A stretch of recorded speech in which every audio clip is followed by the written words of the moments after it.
Guards moving in as demonstrators continue to protest that grand jury decision not to indict Ferguson police officer Darren Wilson. And more guard troops have been called in this morning by Missouri's governor. CBS's Danielle Nottingham has the latest on the protests in Ferguson, Missouri. Violent. At least a dozen buildings were set on fire. Businesses looted, windows broken, and hundreds of gunshots were heard. What I've seen tonight is probably much worse than the worst night we ever had in August. And that's truly unfortunate. Police hurled tear gas into crowds. Some demonstrators taunted authorities and set fire to police cars. The police brought it on themselves. They have an aggressive stance and they intimidate people. All angry over a grand jury decision not to indict Ferguson police officer Darren Wilson in the shooting death of 18-year-old Michael Brown. They just didn't kill this young man, they overkilled him.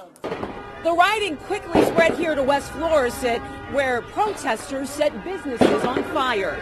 Following the decision, prosecutors released documents reviewed by the 12 jurors, including images and testimony by Officer Wilson. Wilson says he shot a series of rounds at Brown during the August 9th confrontation, which began while he was still in his squad car.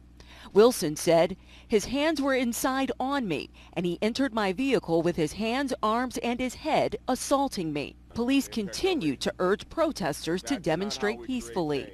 Change is created through our voice and not through destruction of our community. Brown's mother broke down among protesters following the decision, calling for the system that claimed the life of her teenage son to be fixed. Even in her anger, she urged protesters not to combat violence with violence. Danielle Nottingham, CBS News, Ferguson, Missouri.